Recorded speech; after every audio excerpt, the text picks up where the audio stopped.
Oui, d'accord. C'est très bien. À bientôt. Merci. Ah, ce sont des textos, c'est Messenger, c'est un nouveau courriel entrant, c'est un signal qui nous indique un message sur notre boîte vocale. Est-ce que vous êtes comme moi, continuellement distrait par des ping, ping, bzz en cours de journée?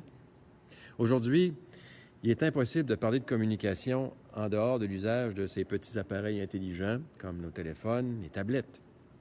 Venus au monde en 2007, même pas 15 ans, avec l'arrivée du iPhone, ces appareils font maintenant partie intégrante de notre vie. Et on s'en sert comme guichet unique pour envoyer des messages, prendre des photos en quantité, nous informer, nous orienter et de plus en plus accessoirement, passer ou prendre des appels téléphoniques. Résultat, nous avons en moyenne entre 60 et 90 applications installées sur nos téléphones intelligents et la plupart d'entre elles nous envoient ce qu'on appelle des notifications. Pas étonnant qu'on soit plusieurs fois par jour forcé d'interagir avec cette petite bête intelligente. Je parlais récemment de la richesse puis du pouvoir malsain qu'elle exerce sur les personnes. Bien, il faut avouer que c'est une richesse que de pouvoir communiquer ainsi avec nos appareils intelligents. Mais ça donne aussi des relations qui ne sont pas forcément de meilleure qualité pour autant.